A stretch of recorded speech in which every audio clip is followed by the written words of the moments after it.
Hi,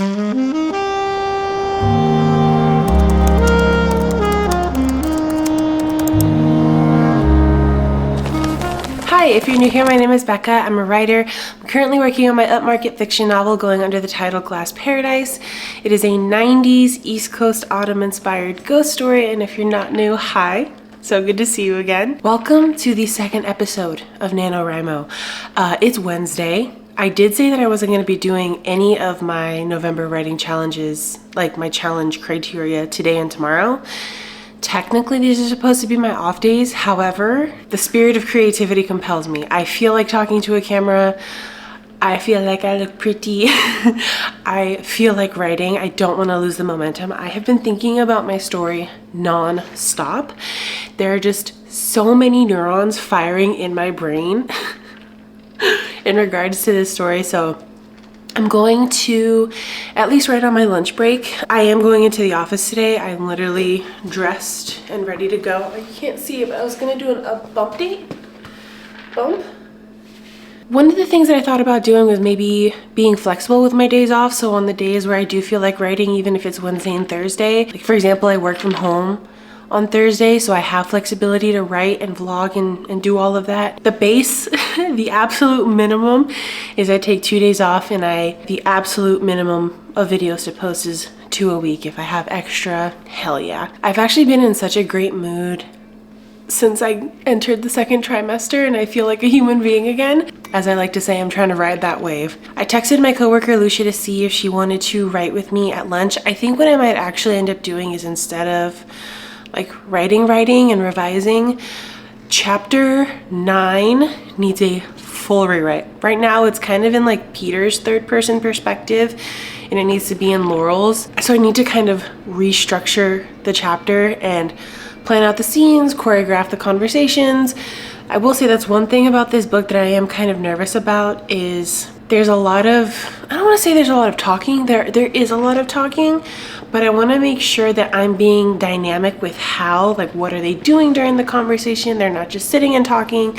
The conversation with Peter, John, and David in chapter 8, they were in the booth at David's diner, and it kind of worked because there was some movement, but at the same time I'm like, ooh, this is a little sedentary. I think it works for this, but I don't want to keep doing that. So I really need to think through what Peter and Laurel are doing in this chapter as they're having that conversation. So I am going to pack up my things and get ready. It's cold out, which I love. Also, is this not the most aesthetic, like, iced coffee cup you've ever seen? I know I have too much energy because I feel like I just want to keep talking. I'm gonna shut up now, and I'm gonna take you with me. Welcome to the vlog. Welcome to episode 2. Let's write this book.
It's a bit incongruous.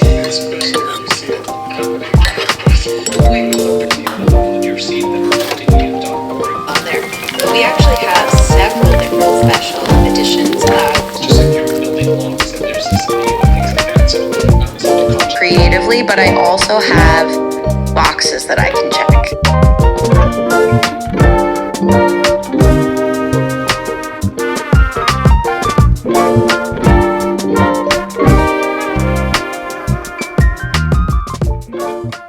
Good morning. It is Thursday. It's about almost 7:30, few minutes till. We're gonna do some outside writing time. I am very blessed to be so close to a lot of parks where I live, and so I really try to take advantage of that as much as I can, especially before the winter comes.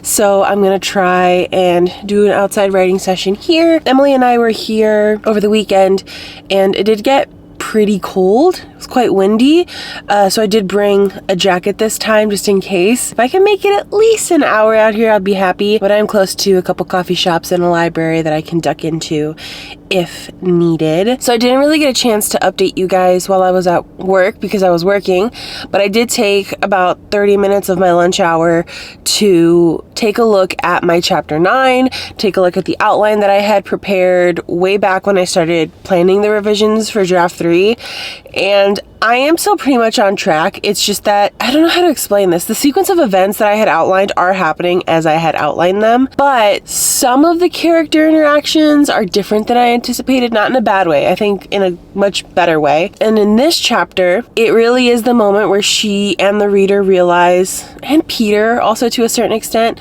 Originally this chapter was in Peter's perspective, but now it's in Laurel's perspective. It's where everyone sort of realizes just how close they were before they're falling out.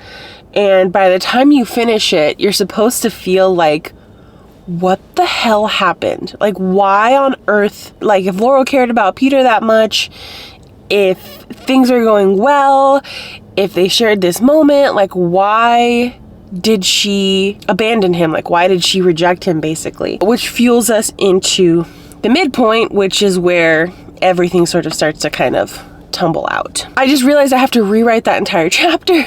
My draft 2 is actually not in as clean of a state as I thought it was. And I've said this over and over again. That first half is like a crapshoot. The fun and games has truly proven, if you follow the Save the Cat story structure, the fun and games has proven to be my most troublesome part of the book because, as Ari said, she's like, it's the part of the book where the book happens, but you have no instruction on how to actually do that.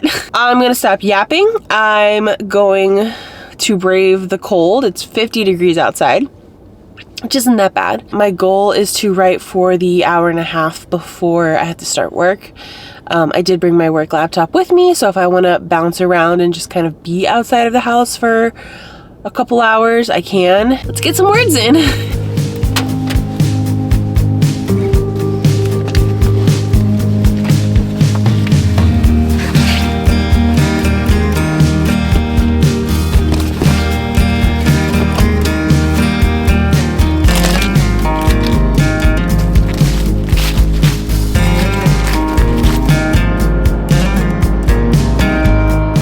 Every time I come out to the park, I realize just how much of the place that I currently live reminds me of Eden, like so much. Like, I literally have scenes that I've described that look just like the park does right now. And the park that I'm in right now inspired the park that Laurel and Peter grew up in. I think this is one of those things where I'm so thankful I picked writing back up again because it's made me, I don't want to say just romanticize, but it has taught me how to be introspective in a way that isn't so doom and gloom, because I feel like the way that I was in my head before when I was growing up was very negative. I think a lot of young people go through that, but the importance of creativity can't be understated because creativity as an adult and even as a teenager helped me understand so much of what I was going through when I didn't feel like I had anyone else to talk to about it. Had a mushy moment,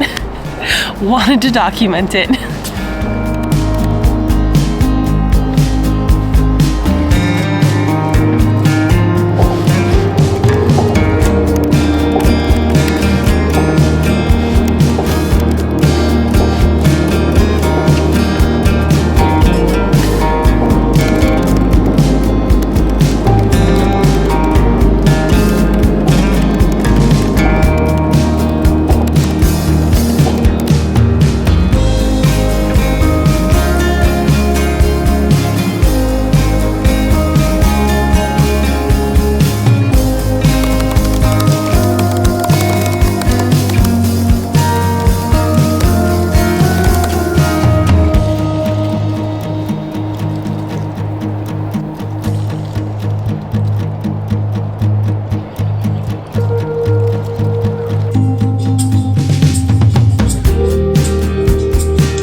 I was out there for an hour and a half. And then my mom called me like right as I was finishing up the one sprint that I did out there. I did manage to get 450 words. So that's about a page and a half-ish of chapter 9. As I said before, this chapter was in Peter's perspective. It is now in Laurel's perspective. And he has made this big show for him that he's like, okay, I'm ready to like help you for realsies now. She's sitting there looking at him. The way that I get to describe Peter now is the way I have always pictured him. It's the way I saw him at the beginning of the book. It's who he really is at his core. And she is the one that is seeing it. Like, she knew that was there in him. Even though he's been a dick to her, kind of. They've been dicks to each other this entire time. Had me giggling and kicking my feet the entire time. But it is literally almost 11. It's 10:58. I'm watching Taylor's new video. Can I just say, everyone that is doing the daily vlogs, you are doing God's work, because I have something to look forward to every single day now. And it brings me back to like when I would watch daily vloggers in like high school. But yeah, I came home, I logged into work, I started editing this vlog, so I'm pretty much caught up editing up until this point. I would like to get some more writing done. I do kind of have a really busy day, not so much work-wise, but I have a guest coming. I have Miss Lindy Jung herself coming. We're going to an author event tonight because it's the launch of Chloe Gong's Cold Wire. I was like, hey Lynn, do you wanna come with me to this? And she said yes, and she's gonna spend the night. And so I'm very excited, but I also need to clean this apartment. It's also mine and Edwin's wedding anniversary, but we're gonna celebrate that this weekend. And I still wanna write. Like, I would love to do one more like hour-long writing session. And Lynn comes at 4. So I'm just trying to figure out when I'm gonna have time to do everything, but we will persevere. I don't know.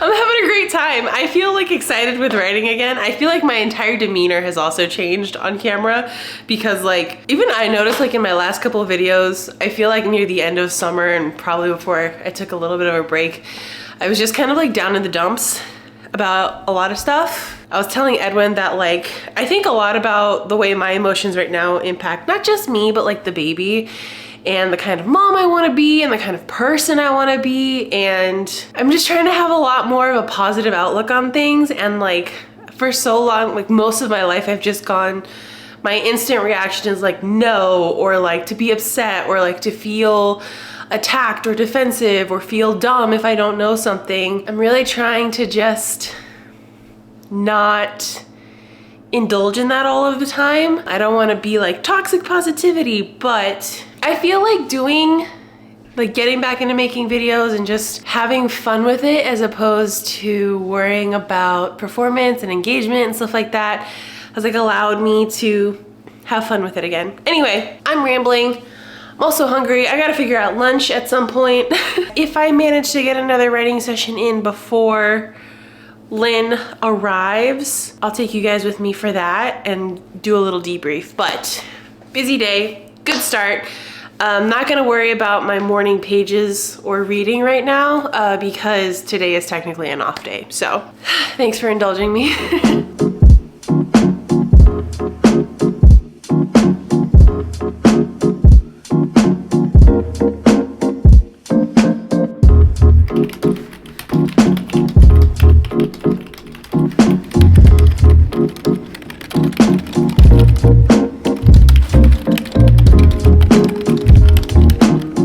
I ended up doing a writing session. I did a 40-minute sprint during my lunch hour with Cody and Taylor, and I got around 550 words for this new chapter. So I'm at around 1,064 words for the day. I get to reintegrate a scene that I had already done that I've been looking for an opportunity to weave back in. This is, I think I need to weave it in a little earlier. So much of my writing is just me realizing I should put this in earlier. So I'm really excited. It's a great scene. It's one from when like Peter and Laurel are kids. I have 6 minutes until my one and only meeting for the day.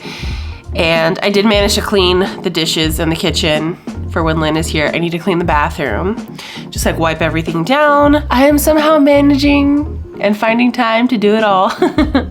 Special shout out to my Malibu employees on the front row. Hi, Jess.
Hello, I want to go ahead and close out this vlog. I have just been resting. Lynn left a little over an hour ago. I've been enjoying not vlogging too much when I see my friends because I just get to like enjoy their company. But we had a really lovely time. The Chloe Gong event was so cool. This is gonna sound so stupid. I know she's a real person, but it's so fun getting to see the people that I watch on TikTok for like motivation in real life. And Chloe was so well spoken. She was such a sweetheart. We did not expect the event to take as long as it did. There was about an hour of her talking about the book and a Q&A session, and then we lined up to get the books and get them signed, which took another hour. So we were there until about like 8 o'clock. We were starving. We picked up Culver's, and then we came home and all watched football. Yeah, Lynn and I basically just chilled. We went to the coffee shop. We wrote for a little bit. We walked around. We got lunch. I ended up adding about 1,500 words, maybe closer to 2,000.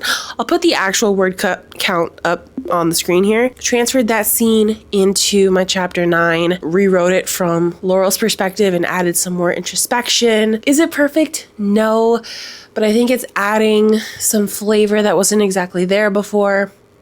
I still need to, I think I have about 2,500 words left to play with. There is one more scene that I want to write kind of following directly after this. I don't know if I'm going to do that today. I've done a lot of work for today. I'm very proud with the progress that I've made. I would love to get chapter 9 done today. I might do that quietly off screen, but even if I finish it tomorrow, I'll be so proud because it'll be the quickest that I will have like revised a chapter this entire time. So grateful I decided to do this challenge because it's doing wonders for my productivity, for my creativity, for all that good stuff. I'm probably going to say that every single video, so just prepare to be sick of me. But if you like this video, please give it a thumbs up. That really helps me out. Consider subscribing if you want to watch the rest of the videos for this month for NaNoWriMo. You can go ahead and check out the first video that I did. I'll have it linked somewhere over here. I also have a playlist created. If you want to check me out on Substack, read some of my writing, I will also have that linked. It's in the margins, but it'll be down in the description box below. I have a Ko-fi as well if you want to support the channel. Always appreciated, never expected. Thank you guys for another awesome NaNoWriMo video. I hope your challenges are going well, however they look, whatever you decided to do, whether it's a little, whether it's a lot. I'm super proud of you and I wish you nothing but success. So I will see you guys in the next video, but until then, I'm rooting for you. Bye.